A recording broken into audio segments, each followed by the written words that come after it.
Good evening, everyone. Um, Please, I'd like to confirm if everyone can hear me.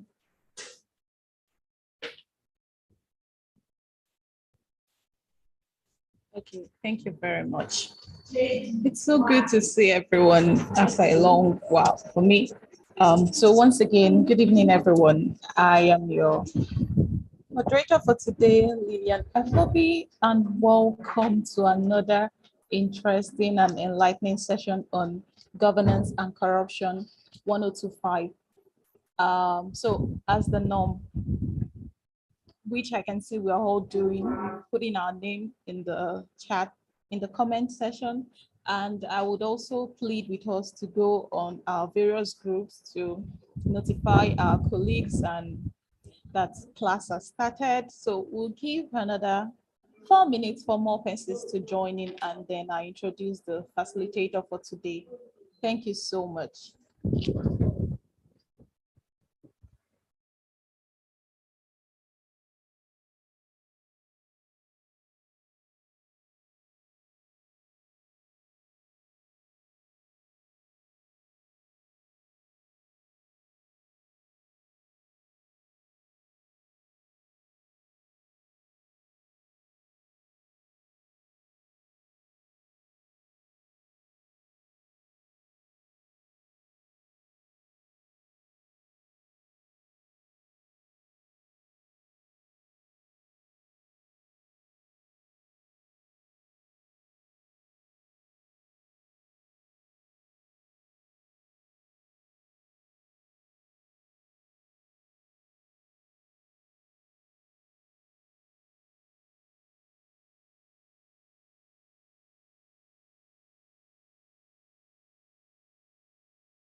Mr. Umar, I'll try and work on it from my end. So sorry about that, sir.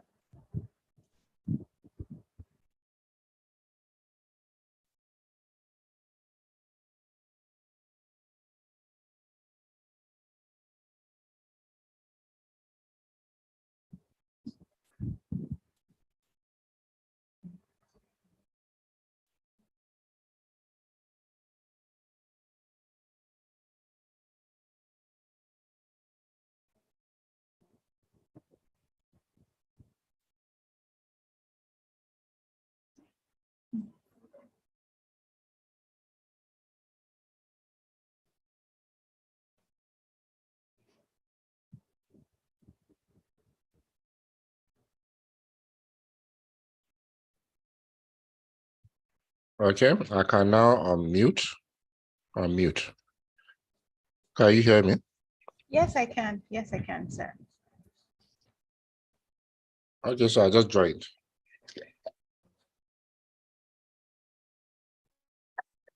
I didn't hear what you said earlier on. Sorry. Okay.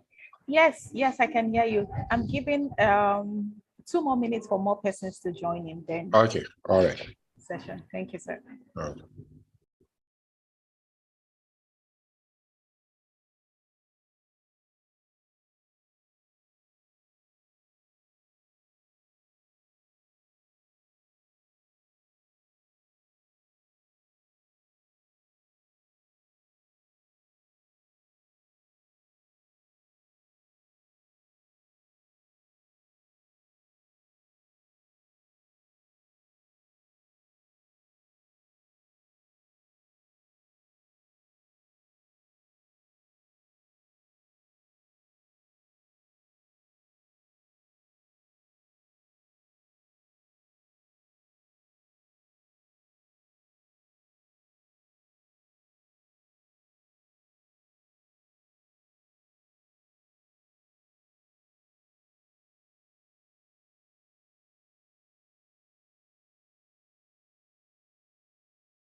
Okay.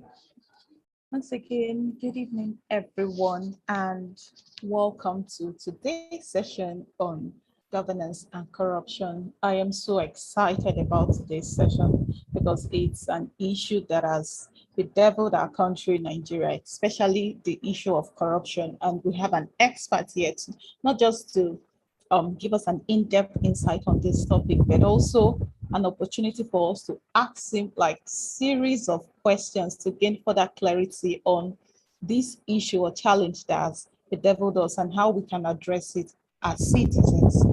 So our facilitator for today is no other person than Mr. Umar Yakubu. And Mr. Umar Yakubu specializes in the area of data science, criminal justice system, financial crimes, and geoeconomics. At the national level, he has been a member of the National Risk Assessment Secretariat on money laundering and terrorism financing. And he was also one of the 8 members that developed the National Anti-Corruption Strategy to be implemented by the Office. Okay, so I will skip this intro and invite our facilitator for today so as not to take so much of our time. But I am very sure that you would have seen his bio in the general group chat. So later kindly go through it, and you can also follow him on social media. So Mr. Umar Yakubu, please, you have the floor. Thank you. Yeah, okay. Thank you very much for inviting me for this class. You need to give me permission to share my screen because I have some slides I need to run through. Can you hear me clearly? Yeah. Yes, sir. And I think you have permission to share your screen since you're okay. All right. Let me see.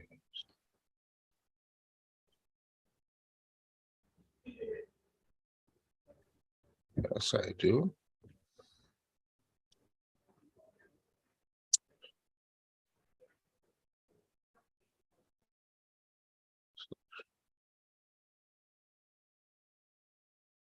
Okay.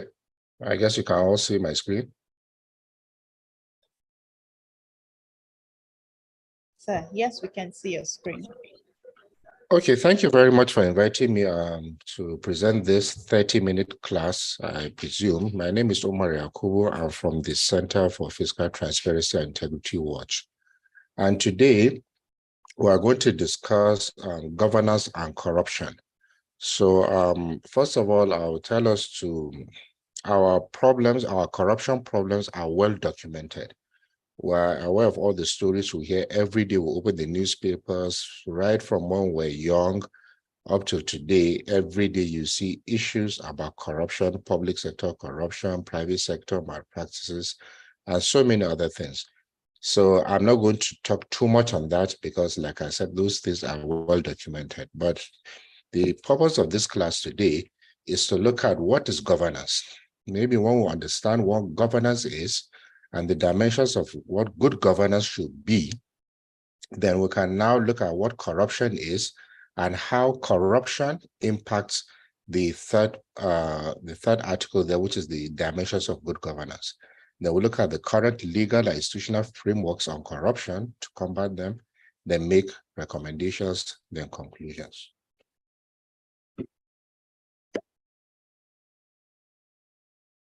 So, like I said earlier on, our corruption issues are well documented.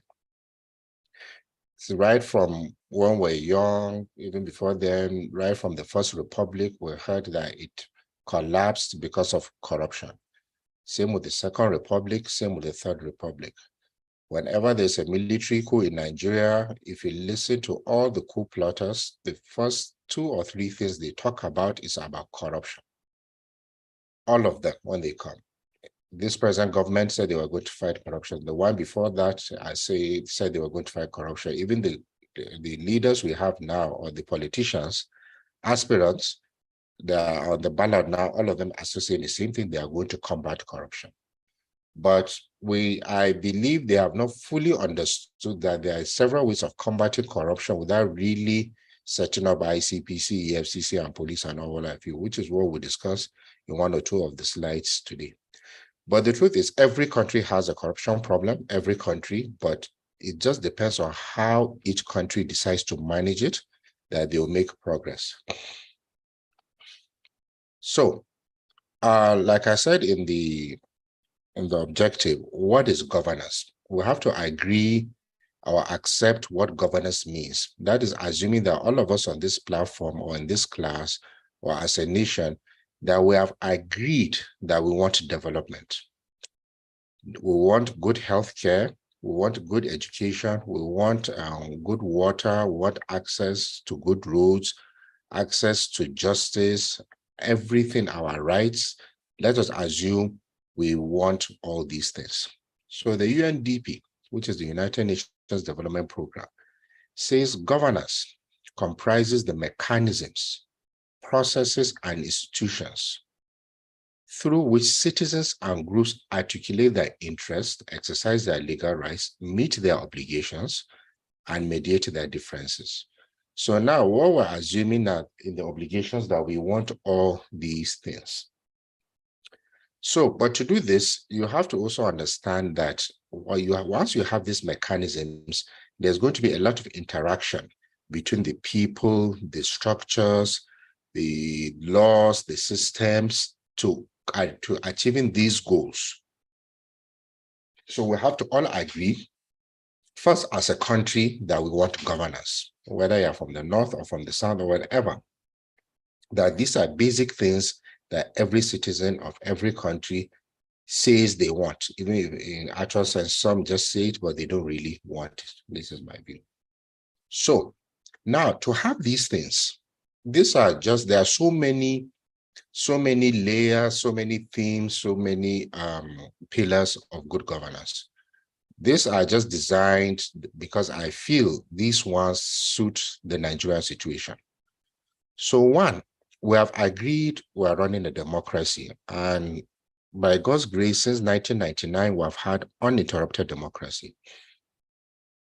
So if we have elected leaders to be our political leaders, it means we must demand, or they should be rather, political accountability. That is the first pillar. Now, under political accountability, you can one of the programs we're running at the center now, none of the candidates, I'm not talking about the presidential, even at the state level, local government level, senatorial, House of Representatives, not a single candidate, probably I think Shori, just he said it in an interview, but no candidate that has won his primaries has come out to tell the citizens how he is sourcing his finance, he or her finance for political or electoral campaign. Not a single one. And this is a strong pillar. I've not even gone deep. In other places, every candidate you see, he will clearly state how he is raising his source of campaign funding. So we don't have that one layer of political accountability.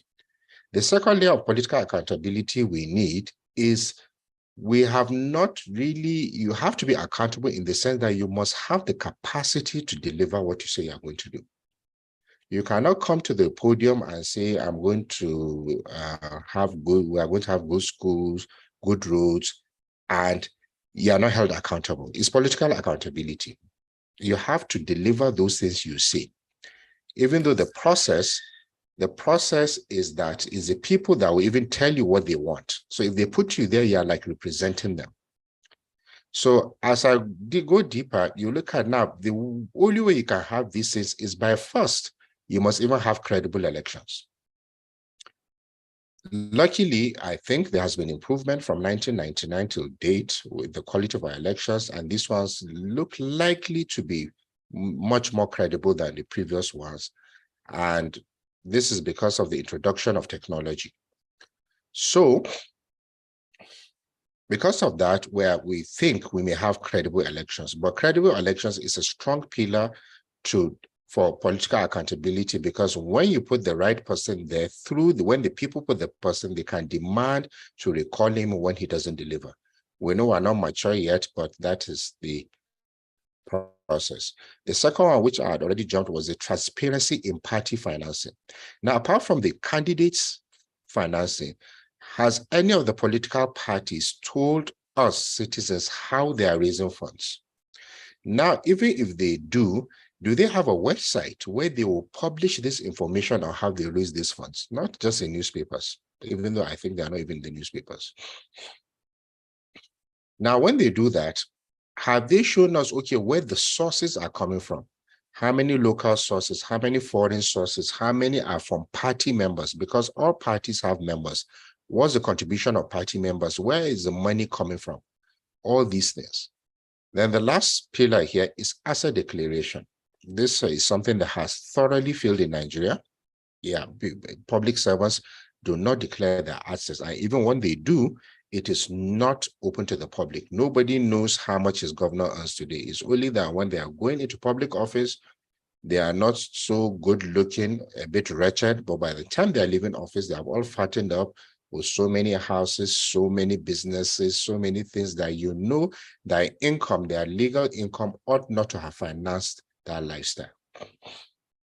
And the reason for that is our political awareness, which your center, your school is doing now, is very good. People, some of us even want our own turn to come so that we too will get our own share and leave, instead of asking the political leaders what they are supposed to do. So the second one is public sector management. Now let's assume we have credible elections, the right leaders are there. We have chosen the people with capacity, people with competence. This is not based on religion, on tribe, people that can deliver. For a country to succeed, they must have a very strong public sector management. Right now, about 2 weeks ago, I was watching TV and the budget office showed a graph where Nigeria's current debt, both local and international, is about 20 trillion naira. Everybody is sleeping. Nobody is shouting. Nobody is raising his voice. The effect of 20 trillion naira in debt is that the next generation, if not the next two, are going to be paying that debt.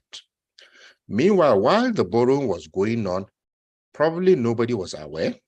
Even if anybody was aware, it's the National Assembly. And the National Assembly are supposed to be our representatives in Abuja. Now, they have agreed on your behalf, and on you and I, that we have borrowed 20 trillion. And there's no awareness on it. Now, if you have that such debt level, let's assume it's not bad to borrow, but you borrowed for what? What did you borrow for? You go and find out, you see, it's mostly about recurrent expenditure. If you're talking about recurrent expenditure, most of the time is spending on public servants, their travels, their allowances, their salaries, and what have you, not really for development. So if it's not for development, how do you even do things to generate enough money to pay back? So it's a deep hole we're in with the 20 trillion debt at the level we are. So the public sector expenditure management is so poor, but there seems to be so low level of awareness. So I'll recommend to your school, now maybe a school of politics, you should do something about awareness on public expenditure. Then it's very key. The third one is taxes.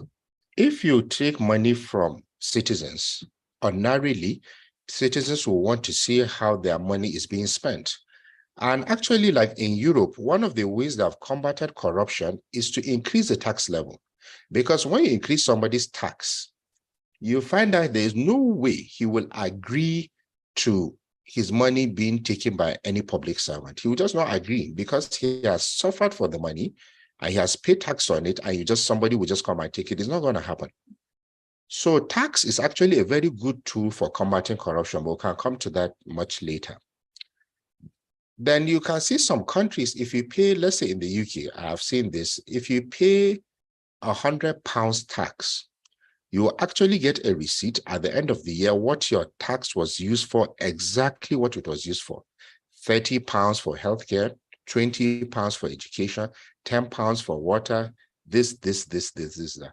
But our system is whatever you pay in Nigeria, which I don't support the system, is we'll pull everything in the consolidated revenue account and just share. Now, how you implement it, nobody cares. Or FRS brought this, NMPC brought this. This we have just gathered money. It's a family meeting. We just share it according to federal, state, and local government, and everybody goes home. So that is why you can find that does not drive accountability in citizens, because there's really no ownership. That's why no state is even saving money. As the money comes, they just blow it. If you like generate, no problem. If you don't generate, you just blow the money. The third principle, which is very important, is the participation of civil society. Now, this civil society includes media. You have to have not just freedom of information. There's something we do here at our center here. It's called the Transparency and Integrity Index. It's just a basic assessment on all MDAs, ministry, departments, and agencies on how they publish information that ordinarily should be in the public domain. We do an assessment, and of course, the highest score on the first year was 32. Last year, some people improved. How much is our budget? How much have you spent? What did you spend it on? What is the performance? What is the execution rate? How much did you return to your government? How much have we saved? How many roads do we have? How many? All this information should be on government websites. You don't even need to activate the Freedom of Information Act. You shouldn't. They should be, because when there's transparency, you don't need to hide anything. Yeah, there are some areas where you need to maybe under security or maybe diplomacy, those areas, yes, one can understand. But on general capital expenditure issues, everything should be open. And our research has clearly shown that the more open your government is, the more open, the more developed you are. Sorry, I keep using the UK as an example. If you are looking for all the owners of property in the UK, just go to Company House, do a search, you see everything. Now that openness kind of is a shield from public sector corruption, because if you buy a house from public sector funds, you put it there, everybody is going to know. And when you know, people will ask. And if they ask, it means they will not vote you. And luckily they have shame. So some people will be, one of the problems we have is shamelessness, because here we could even be open and nobody will do anything about it. But so we have countries that the political leaders have some sense of shame, where they feel embarrassed if some certain information is out there in the public. So freedom of information should even be replaced with open transparency. That's just what it should be, full transparency of things that should be in the public domain. You don't have to invoke the Freedom of Information Act. Then here, the role of media and NGO is very important to say that the role of media must be responsible media, very responsible, not just to malign people, abuse people, real good investigative journalism. And your center is partnering with Center for Journalism and Innovation and Development. They're doing a good job there. You really investigate what public servants or the governance is supposed to be all about, and you tell the people. And the essence of informing the people is so that they become more aware, so that they'll take responsible action to what their political leaders are doing. Of course, that includes governance monitoring. Somebody has promised he's going to do A, B, C, and D, not in rhetoric terms. I'm going to provide security. The how are you going to provide security? You find out most of them just want to throw money at the problem. We have been throwing money at the problem of insecurity for the past 15 years. We have not really solved the problem of security. This set of leaders, they still come with the same empty talk. We are going to provide money. We are going to provide funding. We are going to do that. You are just fueling the system, and the corruption keeps going round and round and round. Then, of course, inclusiveness. Now, inclusiveness in Nigeria, unfortunately, inclusiveness, my own definition or our own definition is inclusiveness sometimes means my turn. Include me so that I'll take my own turn and leave. But that is not what inclusiveness should all be about. Inclusiveness generally means everybody should be carried along in decision-making. The weak, the vulnerable, the people with disabilities, the women, the educated, the non-educated, as long as they are citizens, all stakeholders of the nation should be carried along. Now, that doesn't mean sharing of money. It doesn't mean your input matters. That's just what it means. And the process we have now is we have right from the local government, you're supposed to be talking to your councillors, talk to your House of Representative member, to your senator. All those things are inclusion platforms where you air your issues, your grievances, your demands, your wants all through them. That's supposed to be the issue of inclusion, but not the way we have turned it about inclusiveness for access to resources so that you can have your own, then you feel included. That's how you see governors now. When it's a northerner, for example, the northerners feel included. They pack their own, they leave. Then a southerner too comes, say, oh, it's our own. They pack, they leave. This one too, that's how we continue the madness. I don't know when we're going to stop it. So the last one, which is very important for economic development, government really has no business in doing business. If you really want to drive an economy, and we're talking about 200 million people here, government is never going to have enough money for public education, never going to have money for healthcare, never going to have for all the things they can deliver. The most reliable solution to that is to have a very strong competitive private sector. And when you're talking about competitive, meaning there must be rule of law, not that you are favoring somebody because you have collected a bribe or because he's from your place, your religion, or your tribe. The best hands should drive the process based on their core competence. It's as simple as that. So, and when you do that, you find out that the public sector, the private sector will open up. A lot of people will not even be in government because once you are educated, you have some skills, you find out there's a lot you can do. But now, public sector is so incentivized because the majority of the funds go there, and that is where people want to go and just take money. And even when they come out, they don't know what to do with it. So you have to make the private sector very attractive and recruiting. And what makes it attractive is the rule of law, stable business environment, power, electricity, security, all these issues. You find out a lot of people have things to do. But you can't run a small business, let's say even a bakery, where you are spending maybe 50,000 on diesel every day. It's just not going to happen. You're not going to make money. These are the issues. So the last one, transparency, comes across board in the public sector and also the private sector. Now, this is just an overview of what good governance should entail. There are other little nitty-gritties under all these things I've shown you here. But basically, if we could ensure that we have political accountability, strong civil society participation, of course, effective public sector management, and a private sector on the side driving economic growth, reducing unemployment, strengthening the GDP of the country, you will find out that Nigeria will be on the path of progress. So this is the dimensions, or these are the dimensions of good governance. Now, what is corruption? Corruption, there are several dimensions of corruption. You take,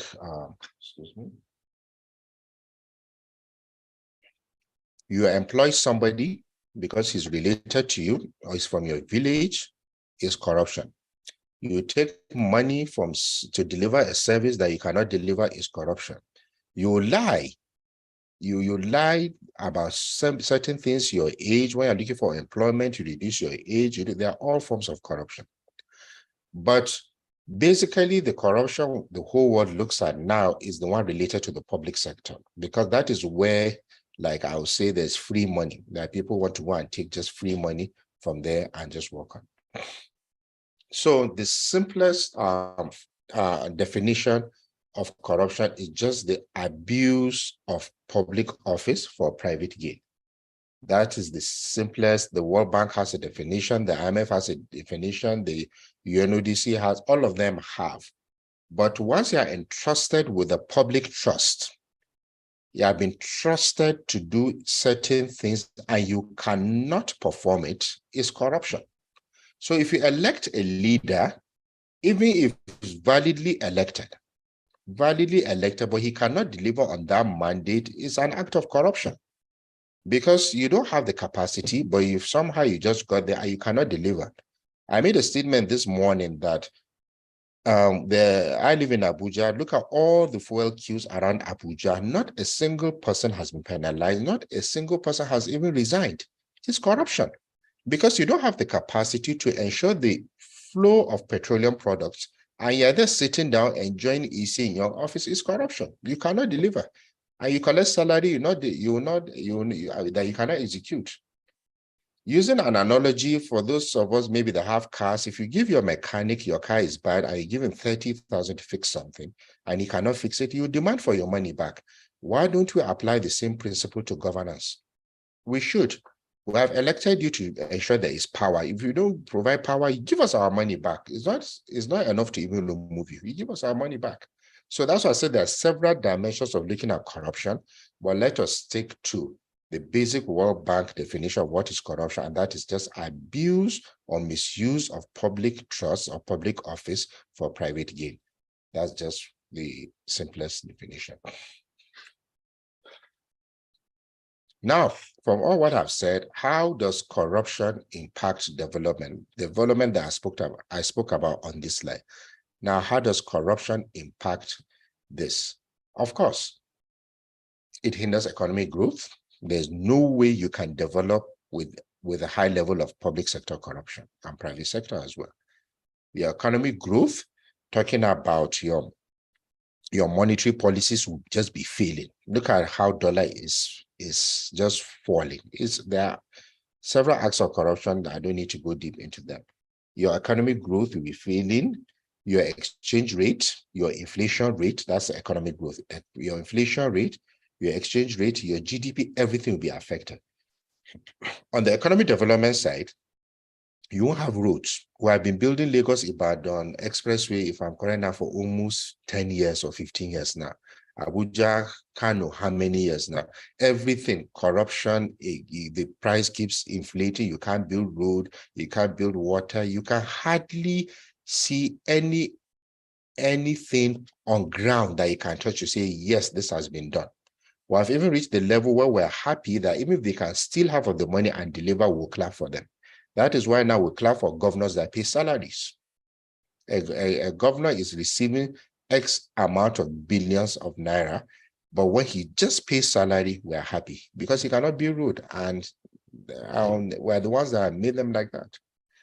And part of the problem we have, all the insecurity we have now, most of it is corruption related. You have pumped so much money into the security sector, but much feedback outcome is not, the security level has not really improved. Why? Because the monetary mechanism to ensure that funds released are judiciously applied for what they are meant for is not there. It has not been thoroughly executed. So the insecurity will continue until you address it, and it will not stop because people are making money from it. So it will not stop. You have made commitment to the OPEC to be producing 2.2 million barrels per day. You have been producing 1.2 for the last 2-3 years. Why? Because you cannot solve the security problem in the South. And now, because of that, your fiscal policy is suffering. You don't have enough dollars to support import. Because you don't have enough dollars to support import, prices are rising. Inflation is killing everybody. And that has now ballooned your cost of importing fuel because corruption too has not allowed you to build refineries or fix the refineries, even though every year we see budget on turnaround maintenance, but you have not done anything on the refineries. So just a simple issue of not solving the security problem in the South on our oil production, you can see how it has affected our monetary policy, our security issues, our fiscal policy, our inflation rate, and cost of governance, and everything, just one issue. And it's corruption that has stopped that. There's no country that bunkers oil like Nigeria in the whole world. And that's just one sector. And you can find out most issues are like that. We are having a drug problem. We're having a human trafficking problem. You have about 1,000 routes that so-called corrupt police officers are collecting money and allowing these things to happen. So now you have a drug problem. If you have a drug problem, your hospitals that are not even equipped cannot even cater for the number of drug abusers you have in the country. So you are putting pressure on the health system. LDLE, how many people can they arrest? How many? Even if they are, how many can they jail? Because you have a slow criminal justice system. So these are all the effects of corruption. I'm just telling you how they affect different sectors. By just not tackling just maybe one or two single issues, you find out how a whole system can crumble. It could also start from our nepotistic tendencies. You employ somebody that's related to you that has zero capacity. So when he goes there, he cannot deliver, so the whole place collapses. You employ somebody from your tribe as the head of an agency, zero capacity. They cannot man the borders. What do you expect to happen? So these are all in fact, if we start talking about the impacts of corruption on governance, we may spend the next 1 hour. Like I said, almost every problem we have in Nigeria is linked to those governance issues. It links to corruption, but it depends on how you expand the definition of corruption. Don't limit it. Nepotism, embezzlement, favoritism, all those things are the ones what is killing us. So as usual, we have commitments under several international obligations and commitments to have laws to combat corruption as we have. The first one that we had in 1999 was the ICPC Act, and Miscellaneous Offenses 2000. I think that was during President Obasanjo's regime. They are doing their best. Their focus is mainly on public sector corruption. Then we have the Economic and Financial Crimes Commission 2004. Theirs are really looking at more financial crimes. Their work interrelates, but there's a small distinction where ICPC is mainly on government, while they can do government and private and other issues. We have the Advanced Fee Fraud and Other Related Act, 419, probably known as 419. We have the Money Laundering Prohibition Act, because all the money you take, you have to either invest it in the bank, in the real estate, in gold, in casino, in crypto, whatever you are doing. The Money Laundering Prohibition Act is supposed to take care of that. There's a new amendment here. It's supposed to be 2022. I apologize. We have the Code of Conduct Act that the Constitution actually creates. There is no powerful anti-corruption law like the Code of Conduct Act, but I can tell you it's dormant. Nothing is really happening there. They are supposed to check the conduct of public servants. Much is not happening there. Then you have the NATI Act. The NATI is supposed to look at our extractive industry. Now, if you go to Saudi Aramco, they can tell you exactly how much liter they produce per day, how much they have sold on a daily basis. Nigeria is lacking from that. We don't even know how much gold we sell, because you see there's accusation that all the banditry were saying it because they are illegally taking gold. There are so many other resources. We have the FOI Act for people like you and I to ask information, to activate it. And the act has been there, but if I tell you that right from 2011 to date, I'm talking about 11 years, this act has not been utilized at most maybe 200 times. And I've exaggerated the figure now. So it means citizens are not even really demanding for information. Then you have the Fiscal Responsibility Act 2010, which has been severely violated. And an example of that fiscal responsibility is to say government cannot borrow, let's say, more than 5%. In fact, that's in the law, cannot borrow more than 5% of its revenue. So if you are generating 1 trillion a year, 5% is 500 million, if I'm correct. So government cannot borrow that, so that they become fiscally responsible. We just don't borrow. But like I told you earlier on, we have borrowed 20 trillion, which is we have violated our own law, even on our borrowing laws. So government has violated that. Then, of course, we have enough laws in Nigeria on the criminal justice system. Penal code is for the northern part of Nigeria, while criminal code is for the southern part of Nigeria. They are basically the same thing, to deal with little issues of theft, stealing, corruption, and even these laws are even enough, even the last two. But these other ones on top are being done because we have made, development is coming. We're making commitments internationally, so we have to develop all these laws and the structures to implement these laws. So these are the acts. We have agencies running all these laws. Some are interrelated. Let's say, for example, the police has power, can do something under financial crimes. They can do under advanced fee fraud. They can do under money laundering, ICPC too, things like that. So my last slide, recommendations. The truth is, the quality of your country starts with the quality of your politics. There's just no two way about it.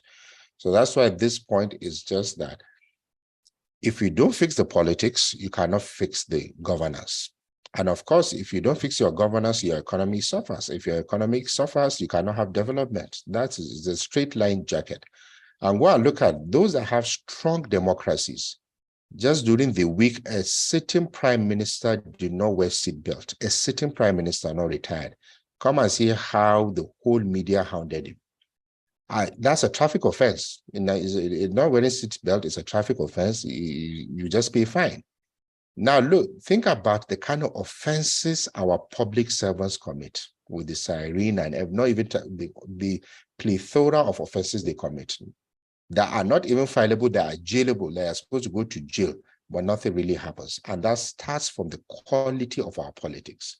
So what the school is doing now is very important to educate citizens that you must know how to elect the right leaders. Maybe I'm sure you have a class of, I don't know whether the school has a criteria what the right leadership should be about competence, character, and capacity. These are the things we should only consider primarily in selecting leadership at all levels, not only political leaders in the office, wherever we are. They must have the competence, character, and capacity to deliver. And they may be taxed with questions. So we need to get that right. The second point, of course, citizens' engagement, not our turn. We should not look at it as our turn, our turn. We should always ask. In this class now, I can see up to 56 people online. Ask all of them who's the name of their local government chairman. I can bet you 50 would not know. What is the budget of your local government? Another 52 would not know.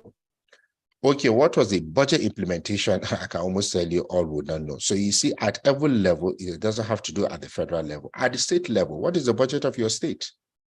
How much have they implemented? What is the debt level of your state? Because if you don't know the budget for the debt, if you don't pay, your children will pay. And everybody should be concerned.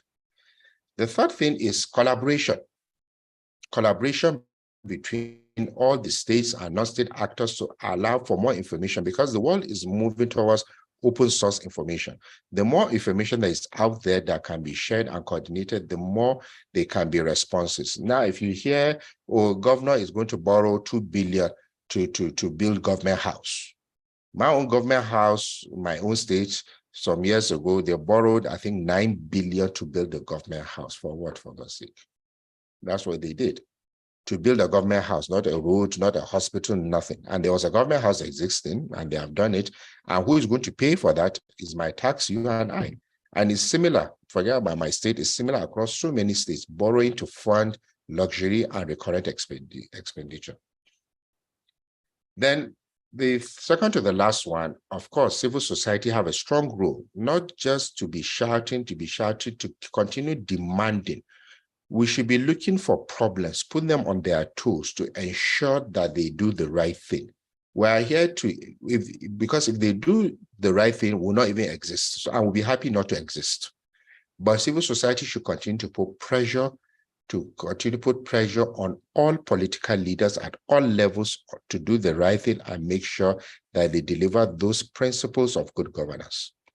And the last but not the least is actually that the ICPC has Act 2, that's Anti-Corruption and Transparency Unit in all MDAs across all government institutions, at least at the federal level. They're there, they could do better, because a lot of public sector corruption is ongoing with the Act 2 staff, not know what's going on. So maybe we just need to strengthen that mechanism so that they can do better. Thank you very much for your time. I'll wait around for a few questions, and thank you for your time. Thank you.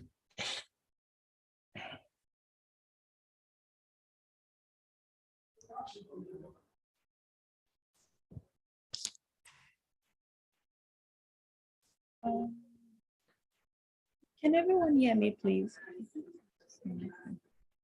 I can hear you. Okay. Okay, thank you so much, sir. That was really insightful. So I would open up the floor for questions.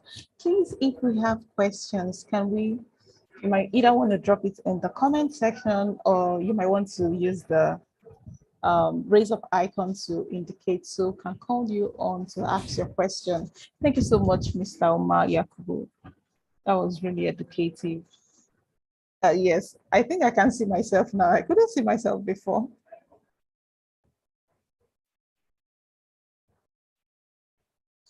Okay, I can see myself now. Please let us ask questions. Mr. Omar has really dished out insightful tips on governance and corruption. Okay, I see Fado. Fado, let me look for you so I can unmute you. Okay, Fado, so you should be able to ask your question now. Good evening, sir. Good evening, ma'am.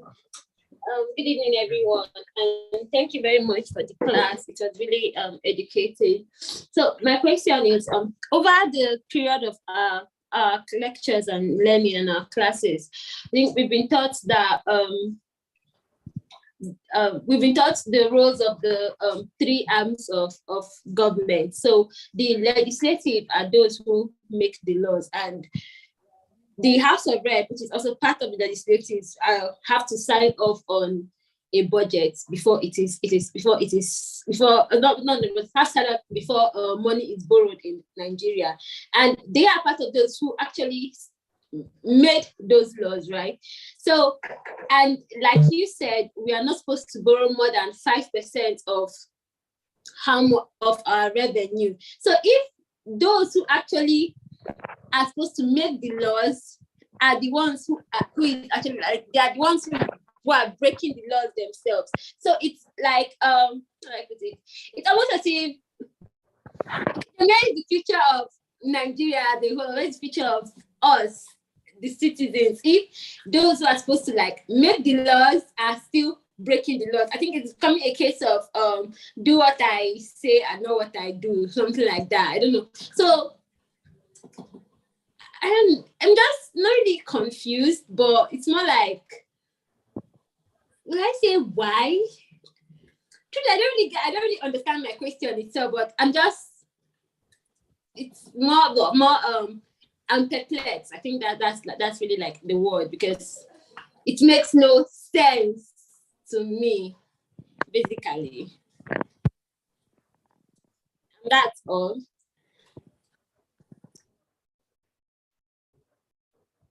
Mr. Omar, would you like to comment on that? Okay, just a quick one. I didn't get her name. Yeah, I share your confusion as well. And I can tell you everybody will be confused, because when we elect leaders to go and represent us at the House of Representatives or at the Senate, they are taking decisions on our behalf. Now, your lawmaker has decided that on your behalf to take a loan of 20 trillion. On your behalf, you are going to pay. Now, the first thing, you have to be aware that he even took that loan on your behalf, which is what I think this school is doing, trying to make you politically aware that he took that loan on your behalf. Because I'm sure if we're all aware enough, we will not agree. Now he has taken it, and the lawmakers are the third arm of government. They are supposed to ensure that the executive arm of government are complying with the laws of the land. Now, they have signed off, let's say, violated the Fiscal Responsibility Act. Now, just by one example, there are so many they have violated. They have violated the Fiscal Responsibility Act, and you have 109 senators, 360 representatives from different parties, different tribes, different religions, different states. Not a single one or two has said anything. It tells you about the quality of the kind of political leaders we have, and which are the kind of things we need to continue educating and advocating so that people will change. That's the only way I think I can answer this question, because this cannot happen in stronger democracies. It just cannot even dream of violating law of the land. I give an example of not wearing a seatbelt, and a sitting prime minister is being hit very hard for not wearing a seatbelt. Not to talk of exceeding, not 5%, you have exceeded, I think, about 18% of the law that you signed, and all of you signed 100. No, I don't know. So my sister, I share your frustration, and I can give you 500 examples of that, but I think this platform is one that we should all be, is political awareness. I think that's just the only thing I can think about. Thank you. Thank you very much. Thank you very much, Mr. Omar. Mike DK, should be able to ask your question now.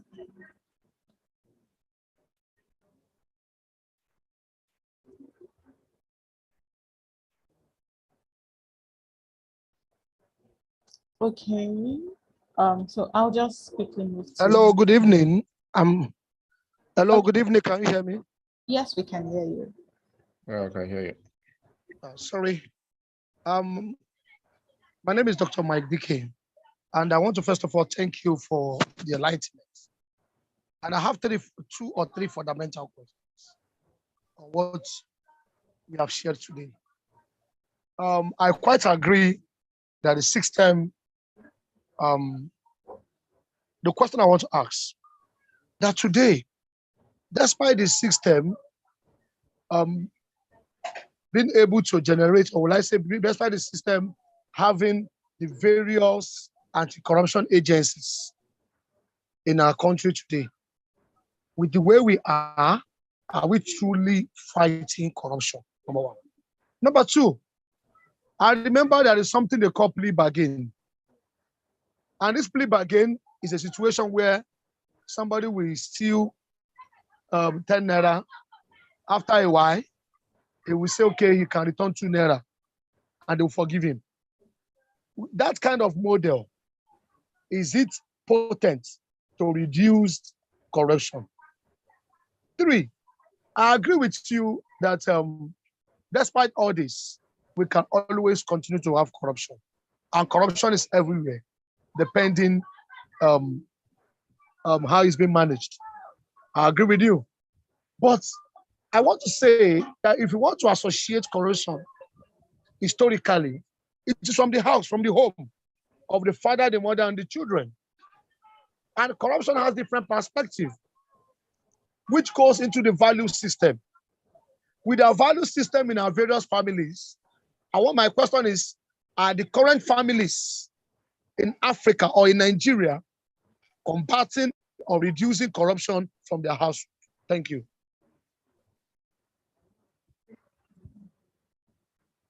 Okay. Thank you, Doctor. Corruption, let me just get the question right. On your first question, that are we truly fighting corruption? I'm happy I'm a scholar, and you look at the way I did my paper, I did not mention on anything what the ICPC should do, what the EFCC should do. If you really look at it, it's a cycle. We'll continue going around and round and round. Billions are missing. There's some sensationalism. Some people are arrested. You are refunding. There's a cost to that. They are doing very well. I can tell you that. They're actually doing very well considering the kind of system we have. But our kind of corruption has to do with the structuring of our governance. It has to do with our governance structure. Our governance structure is the one that promotes nepotism. It promotes inefficiency. It promotes, there's just too much promotion of the word I want to use, mediocrity.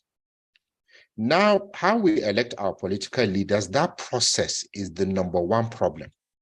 And if we don't fix that, we are going to continue having corruption problem and continue overburdening EFCC, ICPC, CCB, and what have you. This is my view.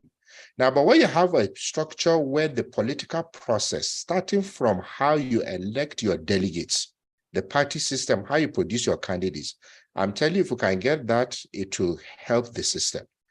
All what ICPC and EFCC are doing, they are treating symptoms. They are just treating symptoms, but the main problem, we have not addressed it. Another recommendation, imagine if we could do full fiscal federalism in this country, where whatever you generate, you pay taxes and you keep. I'm telling you, people will be more interested. But this sharing formula in the Constitution and Consolidated Revenue Account is not helping us. It helps in breeding corruption. So there are so many structural governance structural issues I can talk about without really having to say ICPC is working or AFCC. No. They are just treating the symptoms. We have to address the governance issues. On the plea bargain, my answer is either yes or no. If you look at the cost of prosecution, for example, now a case that is in the public domain, Designing has been investigated for close to 8 years now. How much have you recovered? Vis-a-vis how much you have stolen. So sometimes it actually makes sense to sit down with a corrupt official to now say, okay, how much do you take? 10 billion. Return 7 billion. Keep 3 billion.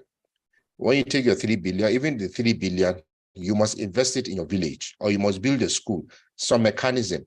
Now, if we could do that without making it another pool of corruption, because I know us, that may solve our problem.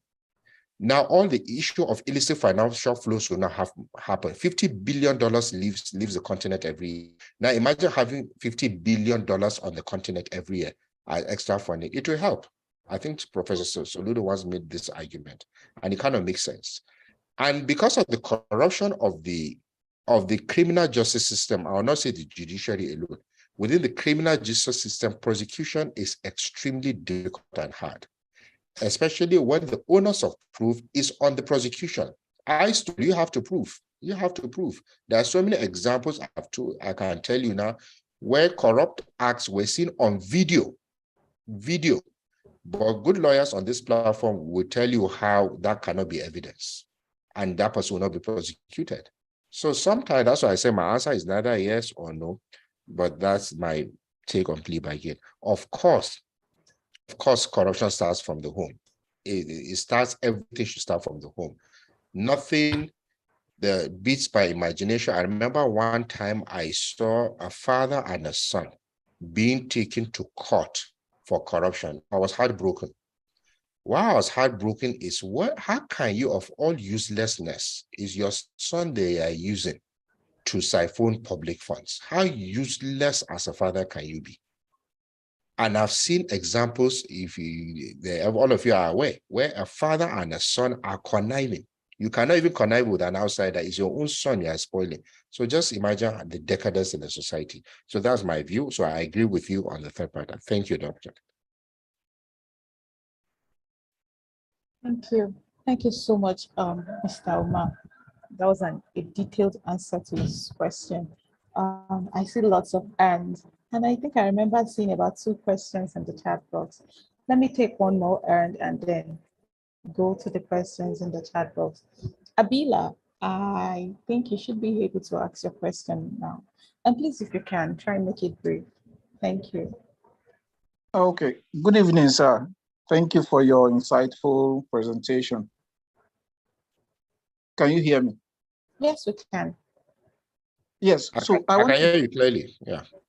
Yes. So I want to know your opinion about shame the thief strategy vis-a-vis its application. The former vice chancellor of the Federal University of Gusau was charged, but even before the charge, he was paraded, and they will usually show, write your offense, how much, and you hold it. A guy in Makurdi was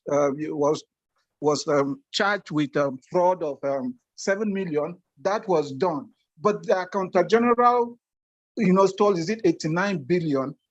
That was not done to him. So how does the anti-corruption agencies apply this shame the thief strategy in terms of parading them? Now, the other thing too is, what would be your comment about the organization of our institution? So I will go for a departmental board meeting in the university, and then they will say, oh, the departmental board is only to act on academic issues. The university senate cannot actually, to an extent, to the best of my knowledge, can only point to issues of academic running of the university. So the key platforms that should hold, for example, the university management to account are restricted, are cornered in some ways. So a staff in an organization is only.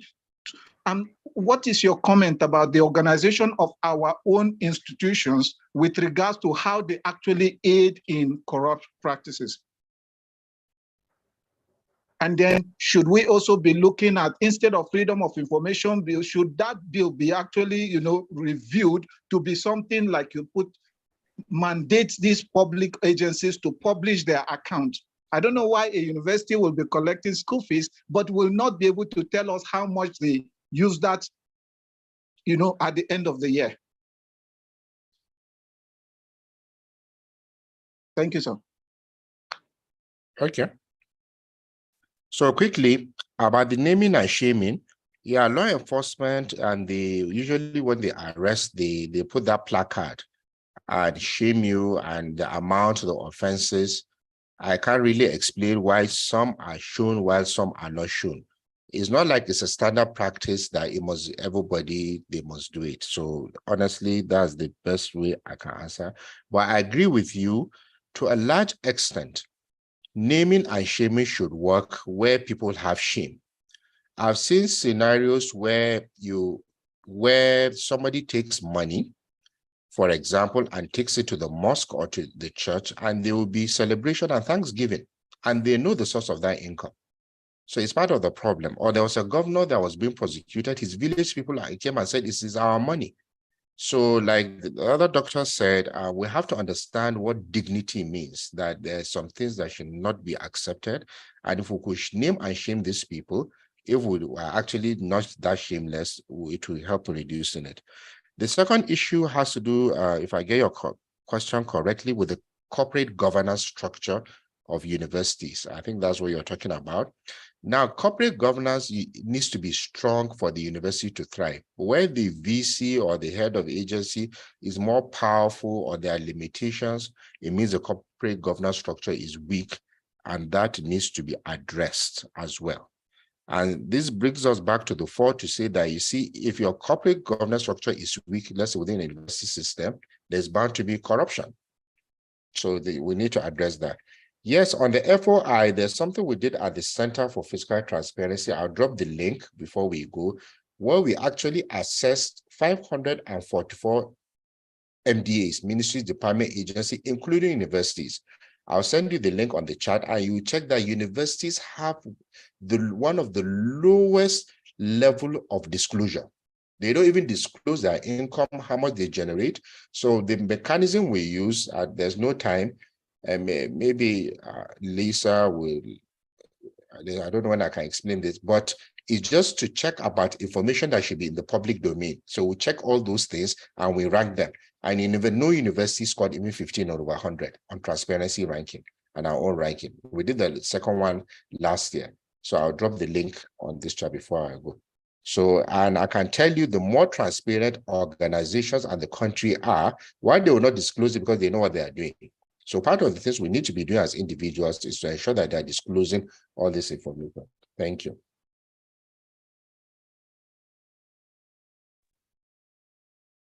Okay, thank you very much, sir, for that. I believe your question has been answered. So Mike DK, your hands are raised. You can unmute and ask your question.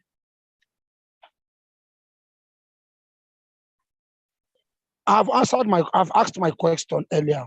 So I will Okay. lower the hand now. Okay. Nuruddin Mukasar. Good evening, everyone here. With regards to Mr. Yakubu's presentation, he made mention about the dimension of good governance, where he made mention the cycle of political accountability up to the level of competitive private sector. From the cycle, I didn't see he included the way parental control is going to be inside the cycle, because talking about corruption started from the home, just like the way he stated earlier. Corruption started from the home, but from the cycle, from the dimension, there is I did not see any place where he can include the parental control inside this dimension of good governance. Because when we have a good, reliable society or a good, reliable home, all these dimensions, they can be able to achieve within the niche we want it to be.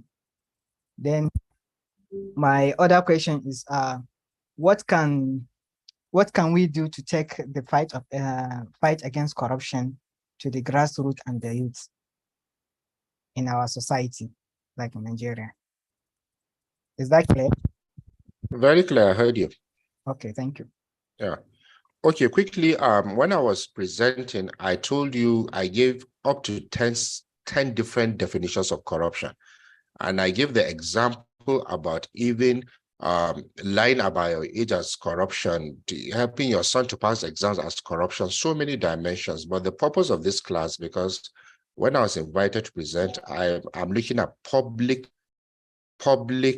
sector corruption related. Because if we go into every sector, there will be issues. There will be issues. So the purpose of this class is to look at the governance area. Well, you understand? So that is it. Then your second question, how we can improve our corruption from the family home. I think that's what you said. Well, I think we have to use our social structures. For me, is to use our social structures, meaning our religious groups, our cultural groups, to imbibe the culture of dignity. Because one of my fears now is the level of shamelessness.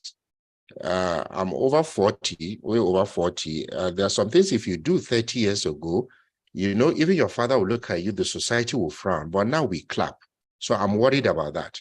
Somebody leaves his village with a handbag or just one bag.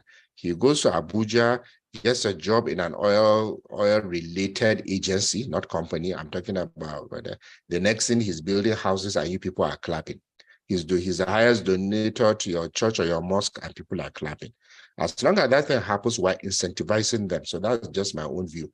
We will utilize our social structures to do a lot of advocacy to people to know that they should stop being corrupt and all types of corruption, all types, not only public sector. Thank you.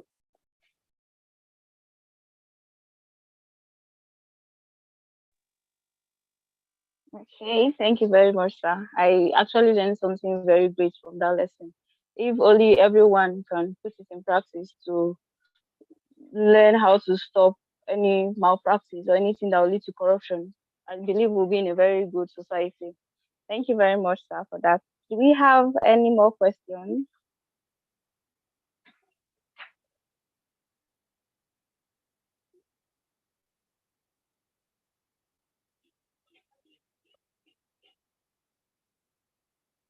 Okay, I believe that should be all for now. Yes, thank you. Thank you very much, Mr. Omar. We are very grateful for having you. Thank you. Thank you, sir. All and right. thank you everyone for coming in class today. Can we all say thank you to Mr. Omar? Thank you, Mr. Omar. And Thank you so much, Mr. Omar. Thank you, Mr. Omar. Thank you, Mr. Thank you, Omar. Mr. Umar. Thank you so much. Thank you so much, Thank you, sir. We Mr. really Omar. We are very grateful. Thank you, Mr. Omar. thank you, sir. Thank you, Mr. Omar. Thank you.